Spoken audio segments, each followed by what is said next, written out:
Hello guys, welcome back. तो देखो, हम लोग रैंक ऑफ मैट्राइसेस को कर रहे हैं, उसी को कंटिन्यू करेंगे। कुछ इंपॉर्टेंट रिजल्ट्स है जो एग्ज़ाम पर्पस से और नॉलेज नॉलेज पर्पस से काफ़ी इंपॉर्टेंट है। इसको आप लास्ट तक देखेंगे तो आपको ये काफ़ी फ़ायदा देगा, ठीक है। तो इसमें कुछ इंपॉर्टेंट रिजल्ट ऐड करेंगे। लास्ट लेक्चर में भी मैंने आपको कुछ इंपॉर्टेंट रिजल्ट बताया था, जो कि आपने ज़रूर देखा होगा। यहाँ पे देखो, जैसे रिजल्ट नंबर 4 से कंटिन्यू कर रहे हैं। क्या है ये रिजल्ट? ये कहता है ना कि अगर आपके पास में दो मैट्रिक्स है, ए और बी, ठीक है, दोनों का साइज सेम है और दोनों का रैंक भी सेम है। अगर ऐसा होता है तो ये दोनों मैट्रिक्स क्या होगा, आपस में इक्विवेलेंट होगा, ठीक है। काफ़ी इंपॉर्टेंट चीज़ है और क्वाइट ऑब्वियस है। इसका अगर प्रूफ देखोगे तो काफ़ी सिंपल होगा, जिसे मैं आपको इसका प्रूफ दिखाता हूँ। मान लो मेरे पास में ए और बी दो मैट्रिक्स है, दोनों का सेम साइज है m क्रॉस n, और दोनों का रैंक भी सेम है r, ठीक है। अगर ऐसा है तो मैं ए को और बी को, दोनों को क्या कर सकता हूँ, नॉर्मल फॉर्म में कन्वर्ट कर सकता हूँ, ठीक है। और जो नॉर्मल फॉर्म मिलेगा उसमें मेरे को ये जो कॉर्नर में आइडेंटिटी फॉर्म मिलेगा उसका सेम ऑर्डर होगा, क्योंकि इसका भी रैंक आर है, इसका भी रैंक आर है, ठीक है। तो बिल्कुल कह सकते हो कि एग्जैक्टली हमको सेम नॉर्मल फॉर्म मिलेगा दोनों का, क्योंकि दोनों मैट्रिक्स सेम साइज का है, ठीक है। अब देखिए, अब मैं यहाँ पे एक प्रॉपर्टी लगाऊंगा। वो क्या है कि हम लोगों को ये पता है कि ये जो इक्विवेलेंट रिलेशनशिप होता है, ये क्या होता है, ये आपका इक्विवेलेंस रिलेशन होता है, ठीक है। इक्विवेलेंस का मतलब कि ऐसा रिलेशन जो है वो रिफ्लेक्सिव भी होगा, साइमेट्रिक भी होगा और ट्रांजिटिव भी होगा, ठीक है। तो अगर मैं साइमेट्रिक प्रॉपर्टी यहाँ पे लगाऊं तो by the symmetry of the equivalence relation we can say, क्या कह सकते हैं, तो देखो यहाँ से उठाएंगे इसको, कि अगर मेरा बी इक्विवेलेंट है दिस नॉर्मल फॉर्म के, ठीक है, तो दिस इम्प्लाइज ये जो नॉर्मल फॉर्म है ये इक्विवेलेंट होगा बी के, by the property of symmetry of equivalence relation, ठीक है। अब क्या करना है, अब इसको देखिए और इसको देखिए, दोनों को मिलाइए और अप्लाई कीजिए ट्रांजिटिविटी।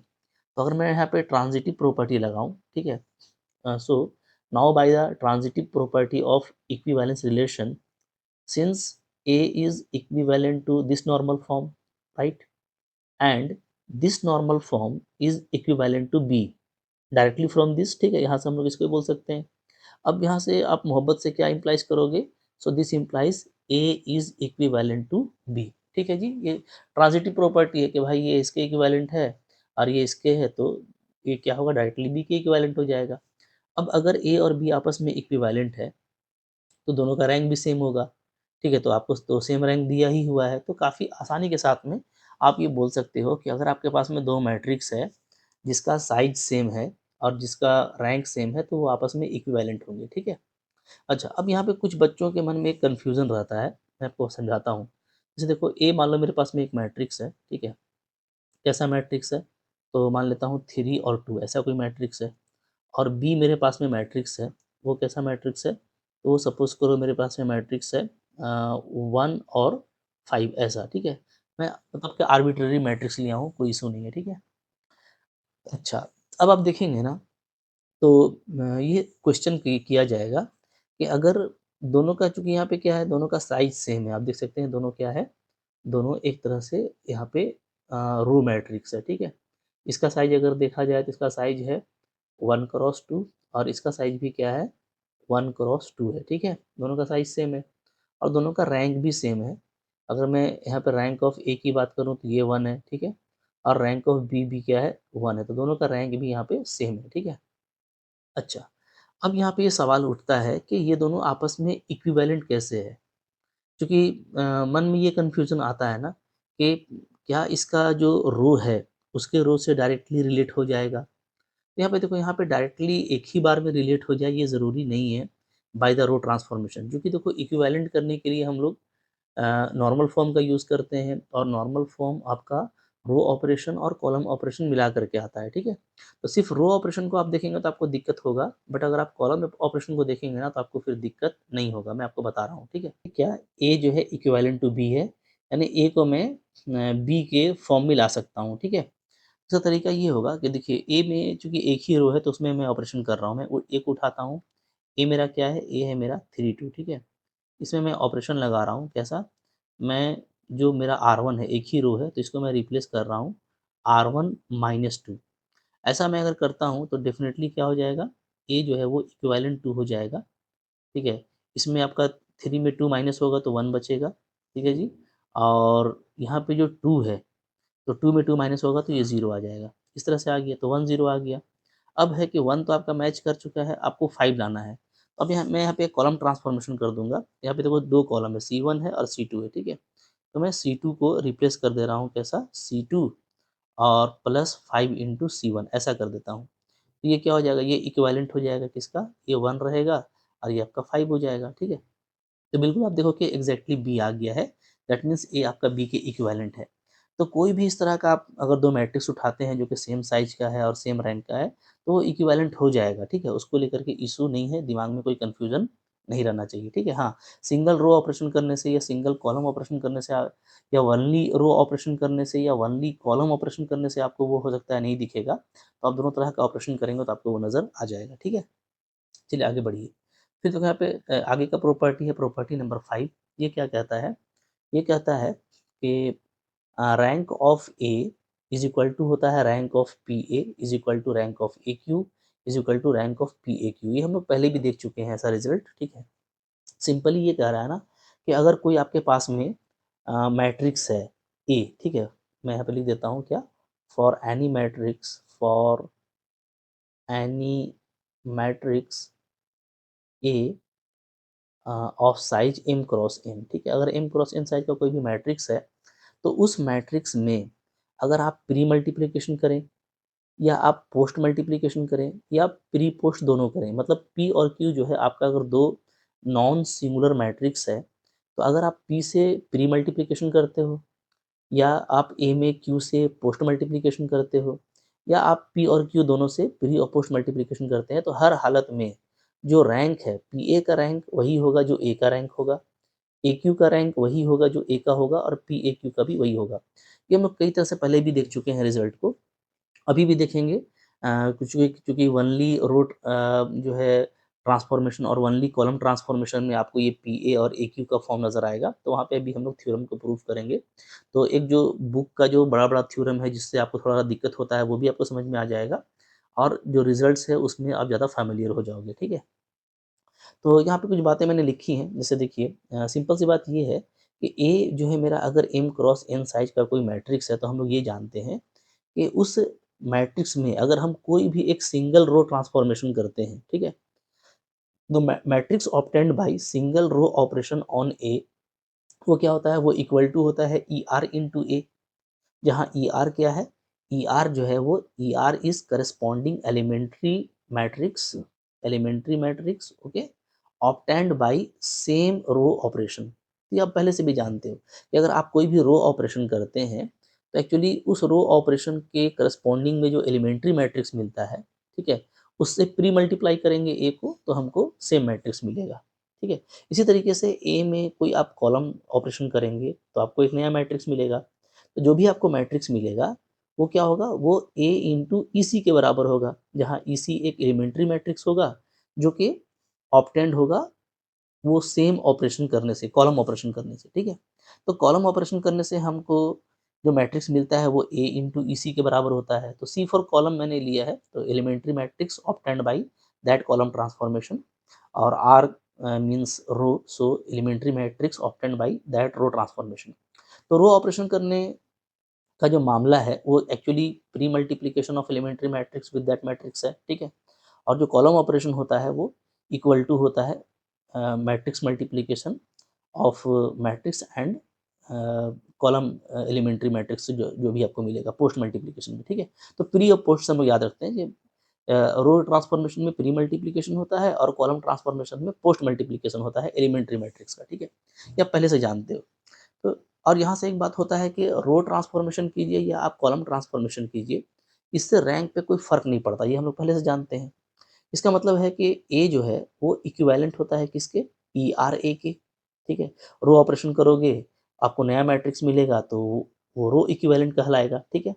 और अगर आप कॉलम ट्रांसफॉर्मेशन से काम करते हैं तो आपको जो नया मैट्रिक्स मिलेगा वो कॉलम जो है कॉलम इक्विवेलेंट होता है, तो कह सकते हैं कि ए जो होता है वो इसके भी इक्विवेलेंट होता है और इसके भी इक्विवेलेंट होता है, ठीक है? और अगर ये आपस में इक्विवेलेंट हैं तो उनका रैंक भी बराबर होगा। So rank of A is equal to rank of E R A is equal to rank of A E C, ठीक है? ये तीनों बराबर होता है। अब इसको थोड़ा सा हम जनरलाइज कर दें ना, तो पहले तो आपको ये पता है कि जो एलिमेंट्री मैट्रिक्स है वो क्या होता है, वो नॉन सिंगुलर होता है, ठीक है? ये हम लोग पहले पढ़ चुके हैं। एलिमेंट्री मैट्रिक्स जो होता है, एलिमेंट्री मैट्रिक्स वो क्या होता है, वो नॉन सिंगुलर होता है, यानी उसका डिटर्मिनेंट नॉन जीरो होता है, ठीक है? तो ये जो बात है ना, ये हम लोग किसी भी नॉन सिंगुलर मैट्रिक्स के लिए आसानी के साथ में कह सकते हैं, ठीक है? तो इन जनरल हम लोग कह सकते हैं क्या कि रैंक ऑफ ए क्या होता है, rank of P A equal to rank of A Q, ठीक है? यहाँ पे जो है एक नॉन सिंगुलर मैट्रिक्स है पी, लिखा हुआ है कि जब पी का डिटर्मिनेंट नॉन जीरो हो और क्यू का डिटर्मिनेंट भी नॉन जीरो हो, यानी क्यू भी आपका नॉन सिंगुलर मैट्रिक्स है और पी भी आपका नॉन सिंगुलर मैट्रिक्स है। तो अगर आप किसी नॉन सिंगुलर मैट्रिक्स से प्री मल्टीप्लिकेशन करते हैं किसी मैट्रिक्स में, या आप किसी नॉन सिंगुलर मैट्रिक्स से पोस्ट मल्टीप्लिकेशन करते हैं मैट्रिक्स में, तो दोनों केस में उस मैट्रिक्स का रैंक वही आएगा जो कि ए का रैंक है, ठीक है? बल्कि हम लोग ये भी देखे थे कि ये इक्वल होता है किसके, rank of P A Q के, यानी अगर आप ए में प्री मल्टीप्लिकेशन पी से करते हो और क्यू से करते हो तभी वही आएगा, क्योंकि ए का जो नॉर्मल फॉर्म है वो इसी से आता है, ठीक है? अच्छा, अब इसमें आपको पता है कि एक्चुअली ये जो पी होता है वो क्या होता है? ये होता है आपका product of elementary row transformation, ठीक है? क्योंकि जो भी आप रो ट्रांसफॉर्मेशन करते हैं, उसके करस्पॉन्डिंग में जो एलिमेंट्री मैट्रिक्स मिलता है, उसको आप प्री मल्टीप्लाई करते हो। मान लें मेरे को 3 रो ऑपरेशन है, ठीक है? और 3 रो ऑपरेशन मैंने किया है, तो पहले हम लोग क्या करते हैं, ए में ई1 से मल्टीप्लाई करेंगे for first row transformation, for second row transformation ई2 से मल्टीप्लाई करेंगे एंड फॉर थर्ड ई3 से मल्टीप्लाई करेंगे, ठीक है? ये तीनों एलिमेंट्री मैट्रिक्स है और इसका प्रोडक्ट क्या होता है, इसका प्रोडक्ट पी होता है, ठीक है? तो इसको हम लोग पी बोलते हैं, ओके? तो एक्चुअली क्या होता है, आप जो भी रो ट्रांसफॉर्मेशन करते हो, उसके बाद जो आपको मैट्रिक्स मिलता है, तो वो क्या होता है, वो होता है मेरा पी ए। क्या होता है, पी ए होता है, जहाँ पी क्या है, पी जो है वो प्रोडक्ट ऑफ एलिमेंट्री मैट्रिक्स है, pre multiplied in that matrix, ठीक है? इसी तरीके से जो यहाँ पे आपका क्यू होता है वो क्या होता है, तो उस मैट्रिक्स में जो आप कॉलम ट्रांसफॉर्मेशन करते हैं नॉर्मल फॉर्म में लाने के लिए, मान लो मैंने यहाँ पे 2 कॉलम ट्रांसफॉर्मेशन किया है, ठीक है? कौन, ई4 और ई5, ये दोनों आप पोस्ट मल्टीप्लाई कीजिएगा, ठीक है? तो इन दोनों का जो प्रोडक्ट होगा वो क्या होगा, वो आपका क्यू होगा। तो पी और क्यू जो है यहाँ पे क्या होता है, प्रोडक्ट ऑफ एलिमेंट्री मैट्राइसेस होता है, और चूंकि एलिमेंट्री मैट्रिक्स आपका नॉन सिंगुलर है, तो इसलिए पी और क्यू भी आपका नॉन सिंगुलर होता है। सो हम यहाँ से इस रिजल्ट को आसानी के साथ में लिख सकते हैं, ठीक है? ये बहुत ही इंपॉर्टेंट रिजल्ट है, बहुत आपको यूज़ में आएगा। और अच्छे से समझने के लिए हम लोग आइए एक थ्योरम करते हैं। देखो यहाँ पे एक थ्योरम है, ठीक है?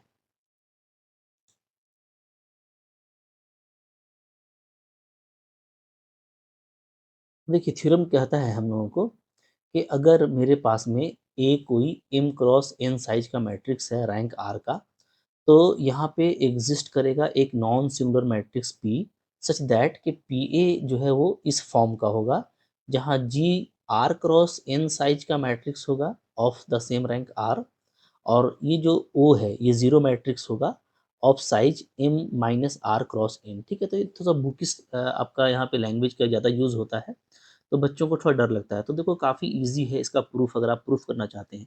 बट इसको अगर आप समझ जाएँगे ना कि ये एक्चुअली स्टेटमेंट कह क्या रहा है, और थोड़ा-सा आप मेरे ऊपर के पढ़ाए हुए कॉन्सेप्ट से कोरिलेट कर लेंगे, तो आपके लिए बिल्कुल सिंपल हो जाएगा। आप अपने लैंग्वेज में भी इसको प्रूफ कर सकते हैं, ठीक है? मैं आपको प्रूफ भी दिखा दूँगा, ठीक है? क्योंकि कुछ बच्चों को ज़रूरत पड़ता है। बट अभी आप इसको समझिए, देखिए बहुत सिंपल चीज़ है। यहाँ पे सिंपली क्या बोला दिखा जा रहा है, हम लोग ये देखते हैं कि ओनली यहाँ पे जो है प्री मल्टीप्लिकेशन किया गया है एक नॉन सिंगुलर मैट्रिक्स से, ठीक है? और हमको फॉर्म क्या मिलता है, हमको फॉर्म मिलता है ये हमको प्रूफ करना है, ठीक है? ओके। अच्छा, आप आगे चलोगे तो आप ये भी पढ़ोगे कि अगर हम लोग सिर्फ पोस्ट मल्टीप्लिकेशन करते हैं, तो हमको फिर ये फॉर्म मिलेगा, ठीक है? इस तरह का फॉर्म मिलेगा, जी ज़ीरो इस तरह का, ठीक है? तो अब इन दोनों को अगर मिला दिया जाए, मतलब प्री मल्टीप्लिकेशन भी किया जाए और पोस्ट मल्टीप्लिकेशन भी किया जाए, तो फिर हमको इस तरह का फॉर्म मिलता है, ठीक है? जी ज़ीरो ज़ीरो ज़ीरो, ठीक है जी? ओके, क्लियर है? जहाँ पे ये जो होता है फिर क्या होता है आपका, ये आइडेंटिटी मैट्रिक्स हो जाता है। ये हम लोग देखे हैं, ठीक है? तो अब मैं यहीं से स्टार्ट करूँगा। अगर आप इस, चूँकि ये मैंने आपको बताया हुआ है कि अगर हम प्री मल्टीप्लिकेशन करते हैं और पोस्ट मल्टीप्लिकेशन करते हैं, तो हमको इस तरह का फॉर्म मिलता है, ठीक है? तो हम इसी से आगे बढ़ेंगे, तो हम काफ़ी आसानी के साथ में ये चीज़ भी हम प्रूफ कर देंगे, ठीक है? तो एक्चुअली जब आप प्री मल्टीप्लिकेशन और पोस्ट मल्टीप्लिकेशन करते हैं, ठीक है? और आपका अगर मैट्रिक्स आर रैंक का है तो हमको जो फॉर्म मिलता है, फिर हमको यहाँ पे मिलता है आईआर, यानी हमको आइडेंटिटी मैट्रिक्स मिलता है ऑफ द ऑर्डर आर, ठीक है? और बाकी सारे 0 एलिमेंट होता है। तो ये हम लोग ऑलरेडी जानते हैं। तो इसको प्रूफ करने के लिए हमको क्या करना है? हमको चूँकि ये प्रूफ करना है, तो हमको ये क्यू को हमको क्या करना पड़ेगा? हटाना पड़ेगा, ठीक है? अगर मैं क्यू को हटा देता हूँ, तो मेरा पीए जो है वो खुद ब खुद इस फॉर्म में आ जाएगा। कैसे? देखिए, समझिएगा आसानी से। पहले ये देखो पी एक्चुअली क्या है? तो हम लोगों को पता है कि हम लोग के पास में कोई भी मैट्रिक्स है अगर, ठीक है? और उसको अगर हम कन्वर्ट करते हैं नॉर्मल फॉर्म में, इस तरह का फॉर्म में अगर हम कन्वर्ट करते हैं, तो हमको इसके लिए रो ट्रांसफॉर्मेशन भी करना पड़ता है बहुत सारा, ठीक है? बहुत सारा हम रो ऑपरेशन करते हैं और बहुत सारा हम कॉलम ऑपरेशन भी करते हैं, ठीक है? तब जा कर के हमको क्या होता है, हमको इस तरह का मैट्रिक्स मिलता है, ठीक है? अब मान लो मैं यहाँ पे जो है समझा दूँगा मैं आप लोग को एक मैट्रिक्स लेकर के। मान लो मैं यहाँ पे टी रो ऑपरेशन करता हूँ, टी टाइम्स टी अलग-अलग रो ऑपरेशन लेता हूँ, ठीक है? और एस अलग-अलग कॉलम ऑपरेशन लेता हूँ, बात समझिएगा। अलग-अलग कॉलम ऑपरेशन लेता हूँ, ठीक है? तो ऐसे केस में क्या होगा, ऐसे केस में जो पी होगा एक्चुअली, वो क्या होगा, चूँकि फॉर ईच रो ट्रांसफॉर्मेशन हमको क्या मिलेगा, हमको एलिमेंट्री मैट्रिक्स मिलेगा, ठीक है? मान लेते हैं ये हमको मिलता है ई1, ठीक है? ई2, ई3 से लेकर के हमको मिलता है ईटी, ठीक है? तो ये जो P है, P क्या होगा? P एक्चुअली होगा इन एलिमेंट्री मैट्रिक्स का प्रोडक्ट। और जब भी कोई और वो ऑपरेशन करेंगे, तो हमको जो एलिमेंट्री मैट्रिक्स मिलेगा, हम उसको क्या करेंगे? हम उसको प्री मल्टीप्लाई करेंगे। तो सबसे पहले हम E1 का मल्टीप्लिकेशन करेंगे A से, ठीक है? फिर जो मिल गया, अब सेकंड ऑपरेशन होगा तो फिर हम E2 का मल्टीप्लिकेशन करेंगे, लाइक दैट हम ET का मल्टीप्लिकेशन करेंगे, ठीक है? इसी तरीके से जब हम कॉलम ऑपरेशन करेंगे, मान लो मैंने इस कॉलम ऑपरेशन किया है, कौन-कौन? ये ठीक है, ई1, ई2 से लेकर के ईएस तक, ठीक है? तो जब हम कॉलम ऑपरेशन करेंगे तो जो जो भी हमको मिलेगा एलिमेंट्री मैट्रिक्स, उससे हम क्या क्या करते हैं, पोस्ट मल्टीप्लिकेशन करते हैं, ठीक है? ये हो गया मान लो ई1, ये हो गया मेरा मेरा मान लो ई2, ठीक है? इस तरीके से ये हो गया मेरा ईएस, ओके? ध्यान दीजिएगा। तो ये जो प्रोडक्ट है, ये आपका क्या होता है? ये आपका क्यू होता है, ठीक है जी? और ये जो प्रोडक्ट है, ये आपका क्या होता है? ये आपका पी होता है। तो ध्यान दीजिए, हमको पी को नहीं हटाना, हमको क्यू को हटाना है। तो क्यू को हटाने के लिए हमको इस प्रोडक्ट को हटाना पड़ेगा, और ये सारे क्या हैं? प्रोडक्ट ऑफ एलिमेंट्री मैट्रिक्स हैं। हाँ, लेकिन खुशी की बात ये है कि हर एलिमेंट्री मैट्रिक्स का क्या होता है? इन्वर्स एग्ज़िस्ट करता है। क्योंकि जो भी एलिमेंट्री मैट्रिक्स है वो क्या है? वो आपका नॉन सिंगुलर है, ठीक है? फॉर ऑल आई, ये सारा आपका नॉन सिंगुलर होता है, तो सबका इन्वर्स एग्ज़िस्ट करेगा। तो नो डाउट E1 का इन्वर्स एग्ज़िस्ट करेगा क्या? E1 इन्वर्स, ठीक है? E2 का करेगा क्या? E2 इन्वर्स, इसी तरीके से ES का भी इन्वर्स एग्ज़िस्ट करेगा, ठीक है? अच्छा, इन्वर्स ऑफ एलिमेंट्री मैट्रिक्स में एक और खूबसूरती ये है कि ये रिज़ल्ट को अनडू करता है। मीन्स क्या? मतलब आप पढ़ चुके हो कि अगर कोई एलिमेंट्री मैट्रिक्स आपने मान लीजिए ऐसा तैयार किया है, ठीक है? कि आपने जो है एक रो को चेंज किया है इस तरीके से, ठीक है? मान लो आपका R2 जो है वो रिप्लेस हो गया है इस तरीके से R2 माइनस R1, ऐसा। अगर ऐसा हुआ है, तो इसका जो इन्वर्स होता है वो इसको अनडू करता है। यानी अब हम लोग क्या करेंगे, हम लोग R2 को रिप्लेस कर देंगे कैसा? R2 प्लस R1, ठीक है? तो मतलब आपने जो घटाया था तो फिर उसको वो ऐड कर दे रहा है। इसी तरीके से मल्टीप्लिकेशन में होता है कि मान लीजिए आपके पास में कोई एलिमेंट्री मैट्रिक्स है जो आपको ऐसा मिला है कि आपने R3 को क्या किया है? 3R3 किया है, ठीक है? तो आप जब इसका इन्वर्स निकालेंगे तो वो क्या होगा? तो वो ऐसा हो जाएगा कि R3 आपको करना पड़ेगा 1/3 R3, ठीक है? तो ये सब हम लोग पढ़ चुके हैं। एडिशन में ऐसा होता है, मल्टीप्लिकेशन में ऐसा होता है, और अगर आप स्वाइप करके बनाए हैं परम्यूटेशन मैट्रिक्स है, तो उसमें जो मैट्रिक्स है वही उसका इन्वर्स भी होता है एलिमेंट्री मैट्रिक्स में। तो ये असल अनडू करता है। ऐसा मैं क्यों बोल रहा हूँ? ऐसा मैं इसलिए बोल रहा हूँ कि आपने जो कॉलम ऑपरेशन लगा करके ज़ीरो लाया है कॉलम को ना, तो वो कॉलम जैसा पहले था वैसा ही, या मतलब उसी तरह का नॉन ज़ीरो एलिमेंट उसमें आ जाएगा, ठीक है? तो जैसे ही आप यहाँ पे बारी-बारी से इन इन्वर्स से मल्टीप्लाई करोगे, तो सबसे पहले जैसे मान लो मैं मल्टीप्लाई करूँगा ईएस इन्वर्स से, ठीक है? तो ईएस इन्वर्स से मल्टीप्लाई करेंगे, तो ये ईएस और ईएस इन्वर्स आपका हट जाएगा, आइडेंटिटी बन जाएगा। फिर हम उसके बाद जो मैट्रिक्स होगा उसके इन्वर्स से मल्टीप्लाई करेंगे। लास्टली हम E1 इन्वर्स से मल्टीप्लाई करेंगे, मतलब तो इसका मल्टीप्लिकेशन करने का मतलब ये होगा कि हम जो है जिस तरह का हम एलिमेंट्री कॉलम ट्रांसफॉर्मेशन किए थे, ठीक है? तो उसका हम इन्वर्स कॉलम ट्रांसफॉर्मेशन करते जाएँगे और क्या होता जाएगा जी, आपका ज़ीरो कॉलम हटता चला जाएगा, ठीक है? यही वजह है कि यहाँ पे आपको देख रहे हो कि ये जो कॉलम है, ज़ीरो कॉलम, ये यहाँ पे नज़र नहीं आ रहा है, ठीक है? ये हट गया और सिर्फ़ आपको G0 बच रहा है। थोड़ा-सा मैं इसको एग्ज़ाम्पल देके समझाऊँगा तो आपके लिए ज़्यादा ये ईज़ी हो जाएगा। तो सपोज़ करो मेरे पास में कोई मैट्रिक्स है, मान लो मैं एक मैट्रिक्स ले लेता हूँ, ठीक है? यहाँ पे ये मैट्रिक्स मेरे पास में है, मान लो, ठीक है? 5 क्रॉस 6 का मैं एक मैट्रिक्स ले रहा हूँ। मान लो मेरे पास में मैट्रिक्स है ये 2, 3, 0, 5, 1, 1, -1, 2, 1, 3, 0, 2, 4, -3, -2, -5, 1, 3, -3, 2, 1, 0, 5, 1, 1, 2, 3, 5, 0, 4, ऐसा कोई भी मैट्रिक्स में हमने एक आर्बिट्रेरी मैट्रिक्स ले लिया, ठीक है? कोई इश्यू नहीं है। मतलब मैंने अपने से एक मैट्रिक्स ले लिया, ठीक है? तो आप देख सकते हो एक्सरसाइज क्या है, एक्सरसाइज जो है यहाँ पे 5 रो है और 6 कॉलम है, ठीक है? अब इसमें सपोज़ कीजिए हम लोग मान लेते हैं कि हम यहाँ पे क्या करते हैं, हम यहाँ पे 3 तरह का अलग-अलग रो ट्रांसफ़ॉर्मेशन करते हैं, ठीक है? अब ये पता नहीं है कौन-कौन सा ट्रांसफ़ॉर्मेशन होगा, ये मान लेते हैं हम 3 अलग-अलग जो है रो ट्रांसफ़ॉर्मेशन यहाँ पे करते हैं, ठीक है? और क्या करते हैं और मान लेते हैं हम यहाँ पे 2 कॉलम ट्रांसफ़ॉर्मेशन करते हैं, ठीक है? 2 कॉलम ट्रांसफ़ॉर्मेशन। मैंने 3 रो ट्रांसफ़ॉर्मेशन किया, 2 कॉलम ट्रांसफ़ॉर्मेशन किया। तो अब ये जो मैट्रिक्स है, मान लो ये मैट्रिक्स आ जाता है नॉर्मल फ़ॉर्म में, यानी ये इस तरह से दिखता है, ठीक है? कैसा? 1 0 0 0 0 0 0 1 0 0 0 0 0 0 1 0 0 0 0 0 0 0 0 0 0 0 0 0 0 0, ठीक है? ये फॉर्म आ गया मान लो, ठीक है?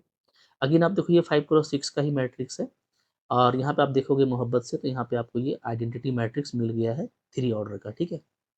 ओके, सो एक्चुअली ये इस तरह का है, I3 है, 0 है, 0 है, 0 है, ठीक है? इस तरह का। तो यहाँ पे आप देख रहे हैं ना कि यहाँ पे सिंपली आप देखेंगे तो जो रैंक ऑफ ए यहाँ पे शो हो रहा है वो क्या हो रहा है, वो 3 शो हो रहा है क्योंकि हमको I3 मिल रहा है।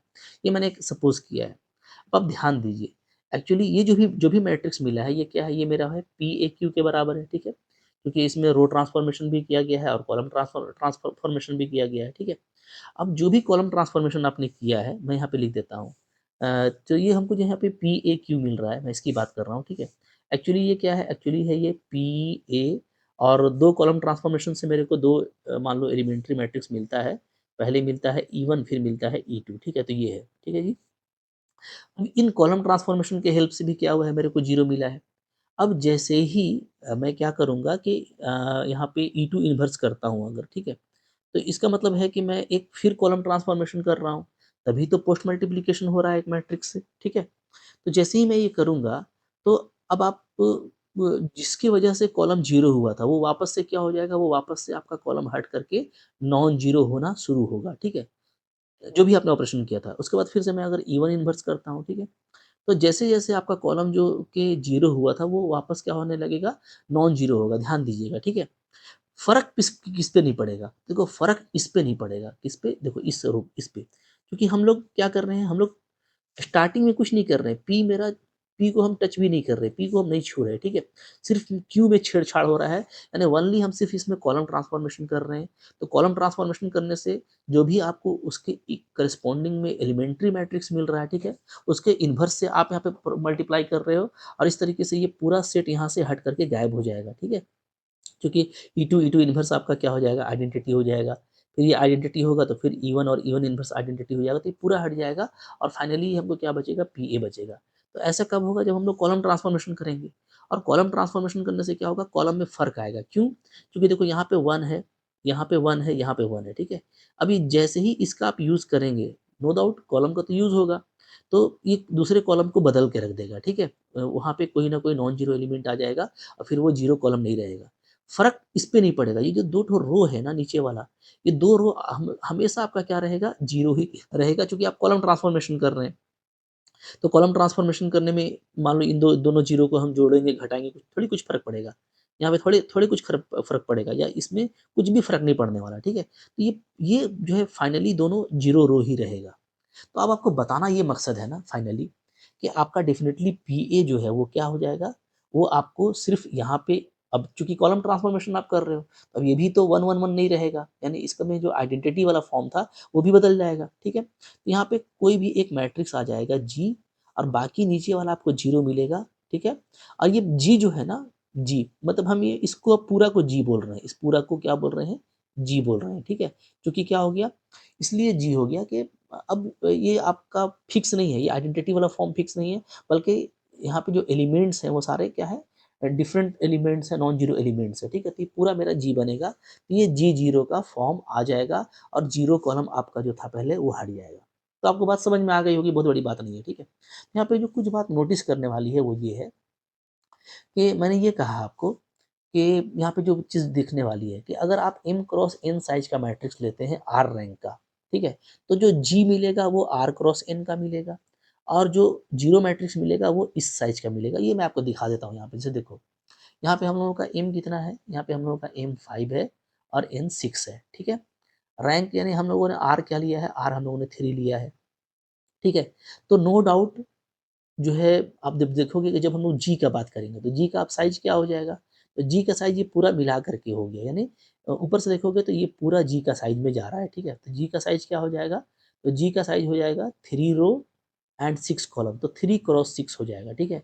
यानी कह सकते हो 3 मेरा आर है, रैंक के बराबर, तो आर क्रॉस एन, ठीक है?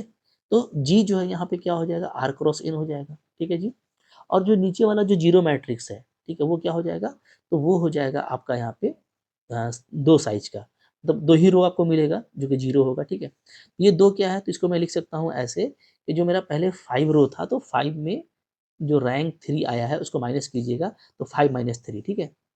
यानी कह सकते हो, यानी ये आपका एम माइनस आर साइज का एम माइनस आर रोज होंगे जीरो में, ठीक है? तो इसका साइज क्या होगा? एम माइनस आर होगा और कॉलम तो उतना ही होगा एन। तो जीरो मैट्रिक्स का साइज हो जाएगा M minus R cross N, ठीक है जी? ओके, जैसे कि यहाँ पे दिख रहा है, इसका साइज हो जाएगा 5 माइनस 3 यानी 2 क्रॉस क्या हो जाएगा? 6 हो जाएगा, तो M minus R cross N हो गया, ठीक है? और जी आपको मिलेगा आर क्रॉस एन का। तो कुछ नहीं है भाई, इसी को हम भाषा में लिखने वाले हैं कि कोई भी मैट्रिक्स है उसका नॉर्मल फॉर्म जब आता है तो एक्चुअली वो क्या होता है? एक्चुअली वो होता है पी ए क्यू, ठीक है? उसमें Q product of elementary matrix होता है जिसका इन्वर्स एग्जिस्ट करेगा। जब हम उससे पोस्ट मल्टीप्लिकेशन करेंगे, इसका मतलब है कि हम ओनली कॉलम ट्रांसफॉर्मेशन कर रहे हैं, जो कि जीरो कॉलम्स को हटा देगा और वापस से आपका मैट्रिक्स इस फॉर्म में आ जाएगा, जहाँ पे जी का साइज बड़ा हो जाएगा, आइडेंटिटी और जो पहले आपके जीरो कॉलम्स थे वो भी मिल जाएंगे उसमें, ठीक है? जिस पे फ़र्क नहीं पड़ेगा वो होगा ओनली आपका यहाँ पे 2 कह सकते हो जी 2 आपका जो रो होगा उसपे कोई फ़र्क नहीं पड़ेगा। तो नंबर ऑफ रोज़ यहाँ पे ध्यान दीजिएगा ना, नंबर ऑफ जो रोज़ होंगे, नंबर ऑफ रोज़, ठीक है? जो इसपे आपको कोई फ़र्क नहीं पड़ेगा, अनअल्टर्ड, जो कि पहले के जैसा सेम रहेगा, वो क्या होगा? वो मेरा यहाँ पे होगा m माइनस r होगा, ठीक है? तो देखो यही सब बात करना है और जब हम आगे चल कर के ओनली कॉलम ट्रांसफॉर्मेशन का बात करेंगे, ठीक है, जिसमें हम ये प्रूफ करेंगे कि a into Q is equal to ये फॉर्म होगा, जी जीरो का फॉर्म होगा, ठीक है? तो यहाँ पे आपका कुछ कॉलम होगा जिस पे कोई फ़र्क नहीं पड़ेगा, ठीक है? और यहाँ पे आपको कुछ रो है जिस पे कोई फ़र्क नहीं पड़ रहा है। ये बस आपको आइडेंटिफ़ाई करना है। इसको अगर आप समझ गए ना, तो अब इसी को बस थ्योरी में लिख डालना है, ठीक है? और बहुत बड़ा चीज़ नहीं है, बहुत ही आसानी के साथ में ये थ्योरम आपको जो है आपको समझ में आ जाएगा, ठीक? अच्छा, मैंने यहाँ पे एक एग्ज़ाम्पल आपको लेके दिया है कि सपोज़ करते हैं कि हम लोग 3 रो ट्रांसफ़ॉर्मेशन करेंगे और 2 कॉलम। आपको पता है कि यहाँ पे एक्चुअली मैंने एक आपको ऐसे ही आर्बिट्रेरी मैट्रिक्स लिया था। तो अब इसमें कितना रो ट्रांसफ़ॉर्मेशन करना पड़ सकता है, ये हम लोगों को भी कन्फ़र्म नहीं है। हो सकता है कि हमको 5-6 रो ट्रांसफ़ॉर्मेशन करना पड़े या 4-5 कॉलम ट्रांसफ़ॉर्मेशन करना पड़े। तो ये 3 और 2 जो है बस आपको समझाने के लिए है, ठीक है? कि अगर हम यहाँ पे 2 कॉलम ट्रांसफ़ॉर्मेशन करते हैं, तो वही उन दोनों का इन्वर्स लेंगे। तो जो है उससे आपका वो जो क्यू है ये हट जाएगा, ठीक है? और अगर आपका 3 कॉलम ट्रांसफ़ॉर्मेशन होगा तो 3 एलिमेंट्री मैट्रिक्स होगा तो 3 इन्वर्स लेना पड़ेगा। तो ये अंडरस्टूड है कि जैसा क्वेश्चन होगा उस पे डिपेंड करता है, ठीक है? बट यहाँ पे एक चीज़ समझ में आ गया है कि चूँकि जो क्यू है वो जो है कॉलम ट्रांसफ़ॉर्मेशन की वजह से था। तो उससे जो भी एलिमेंट्री मैट्रिक्स मिलता है, अगर हम उसी के इन्वर्स को यहाँ पे मल्टीप्लाई करते हैं तो ये क्यू हट जाएगा। तो फिर हमको ओनली पीए बचेगा और ये जो पीए का फॉर्म होगा वो ये फॉर्म का होगा, जहाँ पे जी का जो ऑर्डर है वो आर क्रॉस एन होगा और जो जीरो मैट्रिक्स है ओ का उसका order M minus R cross N होगा। तब आपको पूरा क्वेश्चन समझ में आ रहा है, ठीक है? तो चलो अब मैं आपको प्रूफ दिखा देता हूँ यहाँ पे।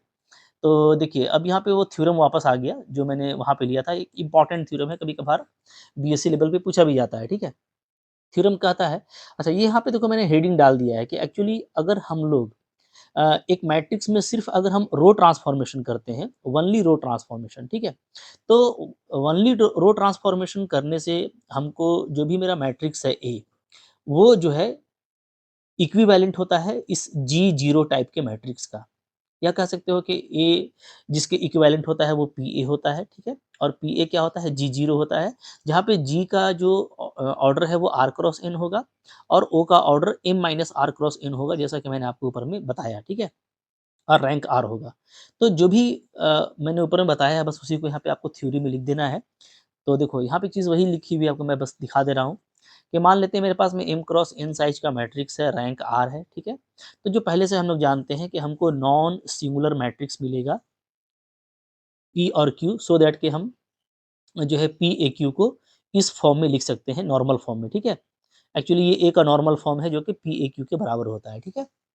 अब चलिए, अब यहाँ पे टारगेट है अपना Q को हटाना, ओके? तो Q पे ही फ़ोकस होगा, P पे कोई फ़ोकस नहीं होगा। Now every non singular matrix can be expressed as product of elementary matrices, right? ठीक है? देयरफॉर क्या होगा? देयरफॉर मैं Q को डेफिनिटली ऐसे लिख सकता हूँ, Q1 into Q2 into Qt, okay? यहाँ पे ये जो भी मैट्रिसेस होंगे वो सारे एलिमेंट्री मैट्रिसेस होंगे, ये मैंने आपको बताया, ठीक है? तो उस हिसाब से मैं PAQ को ऐसे लिख सकता हूँ, Q को मैं रिप्लेस कर दूँगा इस पूरे टर्म से, तो आपका यहाँ पे Q के प्लेस पे ये आ जाएगा, ठीक है? इधर वही चीज़ है। अब देखो, अब जो बात मैंने ऊपर बताई थी वही चीज़ यहाँ पे आएगी। Now every elementary column transformation of a matrix is equivalent to post multiplication with the corresponding elementary matrix, ठीक है? ये जैसा मैंने ऊपर बताया। तो अगर मेरे को ये Q1 से लेके Qt तक को हटाना है, जो कि एक एलिमेंट्री मैट्रिक्स है, तो मेरे को इसके इन्वर्स से मल्टीप्लाई करना पड़ेगा। तो इधर अगर मैं इन्वर्स से मल्टीप्लाई करता हूँ, तो इधर क्या होगा? तो इधर कॉलम ट्रांसफॉर्मेशन होगा, ठीक है? अंडरस्टूड है? इधर मैं अगर पोस्ट मल्टिप्लिकेशन करता हूँ इसके इन्वर्स ऑफ मैट्रिक्स से, तो इधर क्या होगा? इधर सिंपली कॉलम ट्रांसफॉर्मेशन होगा, ठीक है? और जब हम कॉलम ट्रांसफॉर्मेशन करेंगे तो मैंने आपको बता दिया कि जैसा मेरे को दिया हुआ है, ठीक है? क्योंकि पूरा जो मैट्रिक्स है वो क्या है? वो है आपका m क्रॉस n साइज़ का। ओके, तो उसमें जो M minus R, M minus जो आर रोज होंगे, ठीक है, उस पर कोई फर्क नहीं पड़ेगा, वो जीरो ही जीरो रहेगा, क्योंकि इधर आपका वनली कॉलम ट्रांसफॉर्मेशन होगा। तो वही बात को यहाँ पे लिखा हुआ है कि since no column transformation can affect the last M minus R rows of right hand side of two, यानी ये जो इक्वेशन टू है इसमें जो राइट हैंड साइड में जो मैट्रिक्स आपको दिख रहा है नॉर्मल फॉर्म में, उसके एम माइनस आर रोज पे कोई फर्क नहीं पड़ेगा, ठीक है? एम माइनस आर रोज होगा वो क्या होगा? वो आपका अनअल्टर्ड होगा, यानी जैसा था वैसा ही रहेगा, अनअल्टर्ड, ठीक है? ओके, अच्छा, therefore post multiplying the LHS, यानी ये एलएचएस हो गया, इसमें मैं पोस्ट मल्टीप्लिकेशन कर रहा हूँ by the elementary matrices QT inverse, ठीक है? आप देख पा रहे हो मोहब्बत से, जो मैट्रिक्स है यहाँ पे उसी का इनवर्स से हम लोग कर रहे हैं, सो दैट कि ये खत्म हो जाए और यहाँ पे ऑपरेशन भी आपका अंडू होगा, जैसे मैंने आपको ऊपर बताया था, ठीक है? Successively, right? इससे क्या होगा? And affecting the corresponding column transformation in the right hand side, तो इधर मैं पोस्ट मल्टीप्लिकेशन करूंगा तो इधर इसके कॉलम में फर्क आएगा, ठीक है? Okay, right hand side of two, यानी इसमें ये जो राइट हैंड साइड में है आपका नॉर्मल फॉर्म, उसके कॉलम में सिर्फ फर्क आएगा। So we get a relation of the form, तो हमको अब एक रिलेशन मिलेगा, ओनली इधर पी ए बचेगा, देखो ध्यान दो बढ़िया से, ठीक है?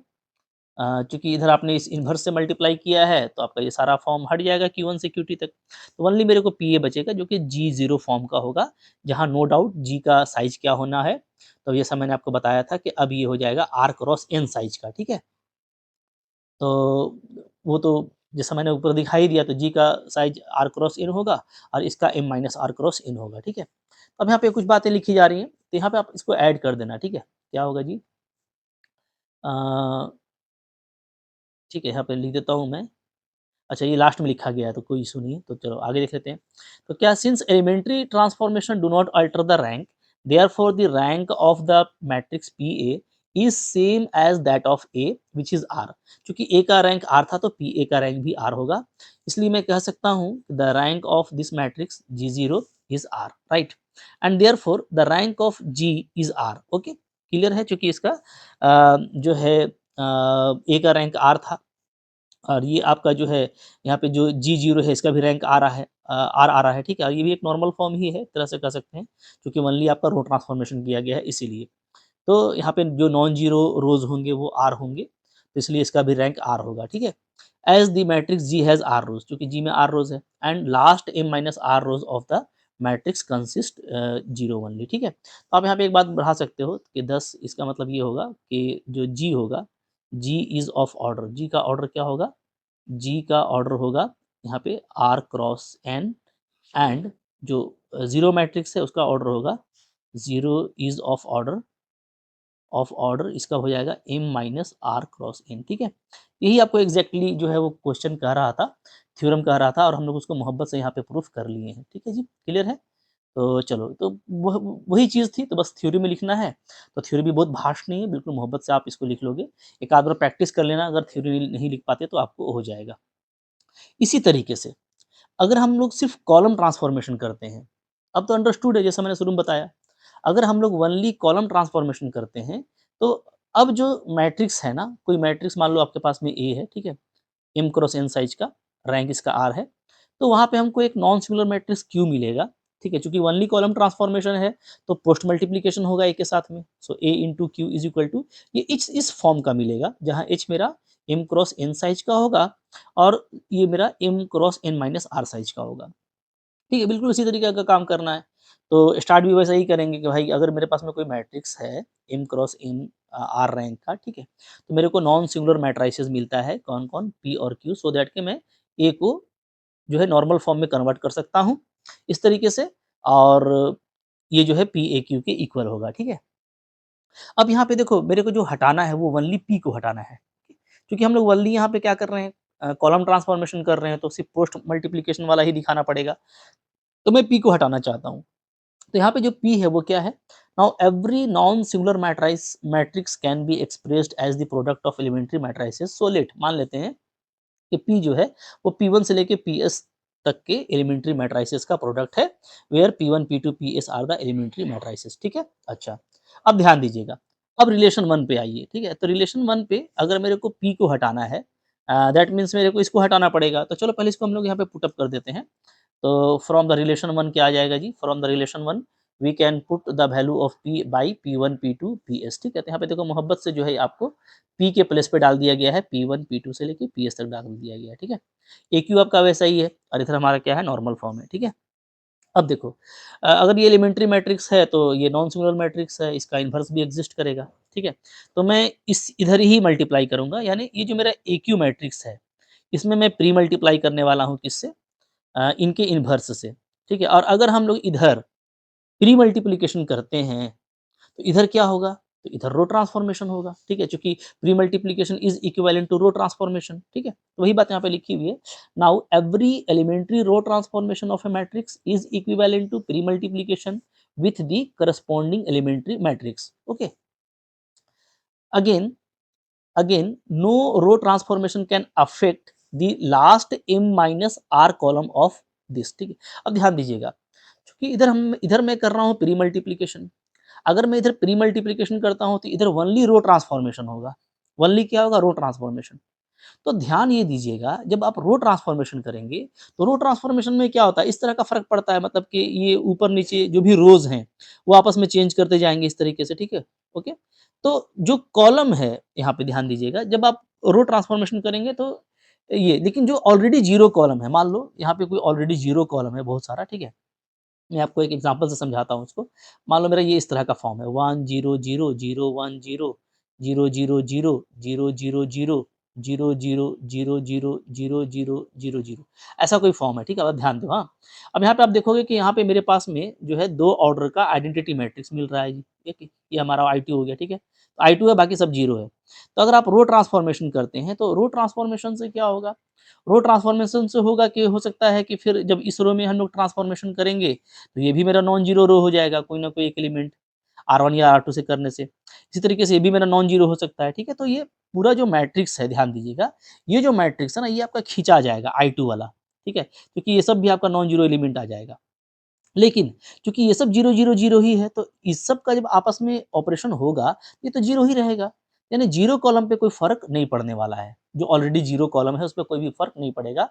तो यहाँ पे जस्ट उल्टा होगा, जैसा कि ऊपर में हम लोग किए थे, ऊपर में हम लोग किए थे क्या, कॉलम ट्रांसफॉर्मेशन कर रहे थे तो हमारा क्या था, कुछ रोज़ बिल्कुल पहले के जैसा था। तो यहाँ पे चूँकि आप कर रहे हो रो ट्रांसफॉर्मेशन तो कुछ कॉलम्स बिल्कुल पहले की तरह रहेंगे, ठीक है?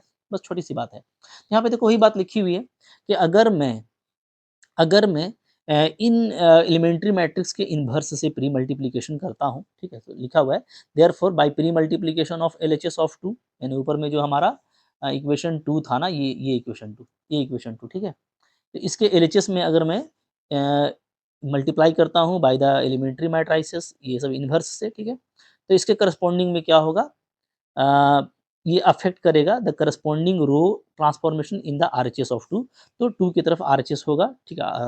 आरएचएस के ये जो 2 वाला साइड 2 का जो आरएचएस है मतलब ये जो नॉर्मल फॉर्म है इसमें क्या होगा इसमें ओनली आपका रो ट्रांसफॉर्मेशन होगा, ठीक है? चूँकि आप प्री मल्टिप्लिकेशन कर रहे हैं। तो उससे क्या होगा कि उससे जो है ना, जो मेरा कॉलम 0 कॉलम है ऑलरेडी उसपे कोई फ़र्क नहीं पड़ेगा। तो हमको जो मोटा-मोटी फॉर्म मिलेगा वो इस तरह का मिलेगा। We get the relation AQ is equal to HQ ठीक है? H0 समझिए। क्योंकि देखो यहाँ पे अब क्या हुआ, अब ये पूरा मैट्रिक्स आपका खिंचा गया I2 जो था ये आपका बन गया क्या H बन गया, ठीक है? और बाकी ये मैट्रिक्स आपका 0 मैट्रिक्स रहेगा तो आपको अब इस तरह का फॉर्म मिलेगा, ठीक है जी? क्लियर है? तो ये हमको H0 का फॉर्म मिल रहा है यहाँ पे, okay? Now elementary transformation do not alter the rank, therefore the rank of the matrix AQ is same as that of A ठीक है? तो AQ का रैंक वही होगा जो A का होगा क्योंकि आपने कुछ किया नहीं है ओनली आपने एलिमेंट्री रो ट्रांसफॉर्मेशन किया उससे रैंक पे कोई फर्क नहीं पड़ेगा तो AQ का रैंक भी क्या आ जाएगा R आ जाएगा ठीक है? तो मैं कह सकता हूँ दस the rank of the matrix HO is R तो इसका भी रैंक R ही होगा ओके क्योंकि AQ का रैंक R है and therefore the rank of matrix H is also R तो यहाँ पे H का रैंक भी R कहलाएगा क्योंकि इसमें जो नॉन जीरो रोज होंगे ठीक है वो R ही होंगे right as the matrix H has R columns ठीक है क्योंकि इसमें आपको R कॉलम है and the last n minus R column of the matrix HO consist of zero only ठीक है यहाँ पे जैसे मैं आपको दिखा देता हूँ बिल्कुल मोहब्बत से यहाँ पे आप देखोगे यहाँ पे मैंने लिया हुआ है 4 क्रॉस 5 साइज का मैट्रिक्स लिया है ठीक है देखिए आप 4 क्रॉस 5 साइज का ठीक है तो ये मेरा मान लो एम है ये मेरा एन है ठीक है तो यहाँ पे हम लोग देख रहे हैं कि जो रैंक है आर वो 2 है क्योंकि आपको I2 मिल रहा है नॉर्मल फॉर्म में ठीक है जी तो जब मेरा एच एक्सटेंड करेगा तो एच का क्या आ जाएगा ऑर्डर तो एच का जो ऑर्डर आएगा ध्यान दीजिएगा वो क्या आ जाएगा तो इसमें रोज तो वही रहेंगे 4 ठीक है यानी एम रहेगा ओके और क्रॉस आर तो ये एम क्रॉस आर का क्योंकि इसमें 2 ही कॉलम आएगा ठीक है तो एम क्रॉस आर का ये क्या हो रहा है आपको ऑर्डर मिल रहा है और जो जीरो मैट्रिक्स मिल रहा है जो कि बाद में भी जीरो ही रहेगा वो क्या हो जाएगा तो डेफिनेटली अब इसमें आप देख रहे हो कि इसमें आपको कितना बच रहा है जी 3 रो बच रहा है ना 3 रो बच सॉरी 3 कॉलम बच रहा है और रो वही 4 ही बच रहे हैं यानी क्या यानी आप कह सकते हो 4 क्रॉस 3 तो 4 तो मेरा एम है ठीक है और इसको मैं 3 को लिख सकता हूँ क्या 3 को मैं लिख सकता हूँ एन माइनस आर ठीक है तो ये जो है मेरे को M cross N minus R का मिलेगा जीरो मैट्रिक्स और एच मिलेगा मेरे को एम क्रॉस आर का यहाँ पे वही बात लिखा हुआ है तो नो डाउट यहाँ पे आप देख सकते हो कि चूंकि 3 कॉलम आपका जीरो ही रह जाएगा यानी ये जो एन माइनस आर है 3 पीस एन माइनस आर जो है आपका ठीक है 5 minus two N minus R 3 column पे आपको कोई फर्क नहीं पड़ेगा यहाँ पे वही बात लिखी जा रही है कि एन माइनस आर कॉलम जो है वो आपका अनअल्टर्ड रहेगा वो आपका जीरो ही रहेगा ओनली ठीक है क्लियर है तो आप यहाँ पे एक लाइन जोड़ सकते हो कि 10 जो एच हमको मिलेगा वो क्या होगा एच होगा हमारा एच इज ऑफ ऑर्डर ये हमारा कितने ऑर्डर का होगा तो ये हमारा हो जाएगा आर क्रॉस एन ऑर्डर का ठीक है एंड जो जीरो मैट्रिक्स होगा वो क्या होगा वो हमारा ऑर्डर होगा इज ऑफ ऑर्डर इसका ऑर्डर कितना होगा M minus R cross N होगा ठीक है बात समझ में आ गई तो बिल्कुल देखो मोहब्बत से ये बात आपको प्रूफ हो गया अच्छा M cross N minus R ना यहाँ पे ऐसे करेंगे इसको yes M cross N minus R minus R ठीक है और एच का क्या मिल रहा था साइज एच का साइज मिल रहा था मेरे को एम क्रॉस आर अच्छा ये यहाँ पे एम क्रॉस आर होगा ना ये ध्यान दीजिएगा ये आपका क्या होता है ये आपका एम क्रॉस आर होता है ठीक है तो एच का ऑर्डर मिलता है एम क्रॉस आर और जीरो का ऑर्डर मिलता है M cross N minus R ठीक है यही आपका क्वेश्चन है जो कि आपको कह रहा था स्टार्टिंग में ठीक है तो बिल्कुल हम लोग इसको बिल्कुल मोहब्बत से इस तरीके से प्रूफ कर सकते हैं ठीक है यहाँ पे एच मेरा एम क्रॉस एन साइज का मैट्रिक्स नहीं होगा ये एम क्रॉस आर साइज का मैट्रिक्स होगा इसको सुधार लीजिएगा स्टेटमेंट को ठीक है M cross R okay clear है अगर मैं लास्टली कंक्लूड करूँ ना तो देखो बहुत छोटा सा चीज़ है जैसे हम लोग ये जानते हैं कोई भी मैट्रिक्स है ए, ठीक है? उस मैट्रिक्स में क्या हो सकता है, सिर्फ़ जो है आपका रो और कॉलम दोनों ट्रांसफ़ॉर्मेशन अगर होगा तो ये आपका नॉर्मल फ़ॉर्म में बदलेगा, ठीक है? नॉर्मल फ़ॉर्म में बदलेगा तो ये हो जाएगा IR 0 और 0, ठीक है जी? ये हो गया। इसमें डेफ़िनेटली रो और कॉलम दोनों तरह का ट्रांसफ़ॉर्मेशन होता है, ठीक है? ओके। अच्छा, अब अगर मैं ओनली अच्छा ये क्या होता है, ये आपका PAQ फ़ॉर्म का होता है। ये इसे एकदम कंक्लूड कर लो मोहब्बत से, ठीक है? अब अगर आप ओनली इसमें रो ट्रांसफ़ॉर्मेशन करते हैं, ओनली क्या करते हैं रो ट्रांसफ़ॉर्मेशन, तो ये किस फ़ॉर्म का होगा, ठीक है? पहले तो हम सिर्फ़ अगर ओनली रो ट्रांसफ़ॉर्मेशन करते हैं तो ये मेरा पीए फ़ॉर्म आएगा। तो अगर मैं यहाँ से इसको प्रूफ करना चाहता हूँ, तो मैं सिंपली यहाँ से क्यू को रिप्लेस करूँगा और क्यू क्या है, वो प्रोडक्ट ऑफ एलिमेंट्री मैट्रिक्स है। उसके लिए हम लोग क्या करेंगे, इधर हम लोग इन्वर्स एलिमेंट्री मैट्रिक्स से क्या करेंगे, मल्टीप्लाई करेंगे। जैसे ही पोस्ट मल्टिप्लिकेशन होता है, ठीक है? जैसे ही इसमें पोस्ट मल्टीप्लिकेशन होता है, तो इधर क्या होगा, तो इधर जो है हमारा कॉलम में फ़र्क आएगा, ठीक है? तो इधर जो है वो कॉलम में फ़र्क आएगा और कॉलम में फ़र्क आएगा तो नो डाउट जो कि 0 कॉलम था आपका, वो 0 कॉलम पे फ़र्क आ जाएगा, ठीक है? और वो यहाँ से हट जाएगा तो इसका जो फ़ॉर्म है, वो हो जाएगा कैसा? वो हो जाएगा G0 फ़ॉर्म का हो जाएगा, मतलब जो ऑलरेडी 0 रोज़ थे, उस पे कोई फ़र्क नहीं पड़ेगा, ठीक है? सिंपल सी बात है। अच्छा, इसी तरीके से अगर मैं इसमें करता हूँ ओनली कॉलम ट्रांसफॉर्मेशन, मान लो मैं इसमें ओनली कॉलम ट्रांसफॉर्मेशन करता हूँ, सी ट्रांसफॉर्मेशन, ठीक है? तो सी ट्रांसफॉर्मेशन अगर हम ओनली करते हैं, तो ये जो मेरा फॉर्म है, पहले तो इधर देखो इधर क्या होगा, इधर ये होगा कि फिर ये AQ के फॉर्म का आएगा, ठीक है? तो AQ के फॉर्म का आएगा, इसका मतलब है कि यहाँ से P हटा है। तो P हटाने के लिए हम लोग क्या करेंगे, डेफ़िनिटली इस तरफ जो है वो क्या करेंगे, हम लोग प्री मल्टिप्लिकेशन करेंगे by inverse matrix by inverse of elementary matrix, ठीक है? तो जब हम लोग प्री मल्टिप्लिकेशन करेंगे, तो प्री मल्टिप्लिकेशन से इधर आपका इसमें जो है आपका ओनली रो ट्रांसफॉर्मेशन होगा। तो रो ट्रांसफॉर्मेशन होने की वजह से क्या होगा, जो आपका 0 रो है, उसपे फ़र्क फ़र्क पड़ जाएगा। तो 0 रो आपका हटेगा, जबकि जो ऑलरेडी 0 कॉलम है वो सेम टू सेम रहेगा। तो आपका बिल्कुल ये इस फॉर्म में आ जाएगा, H और 0 के फॉर्म में, ठीक है? बात समझ में आ रही है? तो बहुत छोटा-सा चीज़ है अगर आप समझोगे तो, और इन दोनों को अगर हम वापस मिला दें तो मेरा ये फॉर्म में बनता है। तो याद तो आपको ऐसे ही रहेगा मोहब्बत से, ठीक है? कोई भी मैट्रिक्स आप करोगे तो चूँकि उसमें m क्रॉस n नहीं रहता है, उसमें या तो 3 क्रॉस 5, 4 क्रॉस 5 ऐसा रहेगा, तो आपको वहाँ पे डील करना भी ईज़ी होगा, ठीक है? तो याद आपको ईज़िली रहेगा। और जहाँ तक थ्योरम का सवाल है तो प्रूफ भी इसका काफ़ी सिंपल है। अगर मेरी बातों को आप याद रखेंगे तो आप बगैर बुक देखे भी अपने लैंग्वेज में आप लिख सकते हैं, आपका आसानी से प्रूफ हो जाएगा, ठीक है? तो चलो काफ़ी ये बड़ा हो रहा है लेक्चर, इसके बाद हम लोग फिर नेक्स्ट लेक्चर में आगे कंटिन्यू करेंगे, कुछ और भी इम्पोर्टेंट बल्कि वेरी इंपॉर्टेंट थ्योरम्स और रिजल्ट्स उसको भी कवर करेंगे। तो 1 टू 1 हम लोग सारा मैट्रिक्स कवर कर लेंगे, कॉन्सेप्ट तगड़ा होगा ना, तो फिर questions, MCQs, CSIR, NET, GATE के एग्ज़ाम्स, पीजीटी के एग्ज़ाम्स आपके लिए काफ़ी सिंपल हो जाएँगे, बहुत मज़ा आएगा, ठीक है? बस थोड़ा टाइम देने का ज़रूरत है, सीखने का ज़रूरत है, थोड़ा-सा डेडिकेशन का ज़रूरत है। अगर आप डेली इस तरह से कंसंट्रेट करोगे, डेफिनिटली आप सक्सेस आपका लिखा हुआ है, ठीक है? तो मिलते हैं अगले लेक्चर में, पढ़ते रहो, ठीक है? अच्छा लगा होगा लाइक ज़रूर कीजिएगा, चैनल पे नए हैं सब्सक्राइब करके रखिए और इसको शेयर भी कीजिए। कमेंट किया कीजिए, अच्छे कमेंट से एनर्जी मिलता है। थैंक्स लिख सकते हैं या कोई इश्यू है तो वो भी आप कमेंट में लिख सकते हैं, ठीक है? Thank you very much.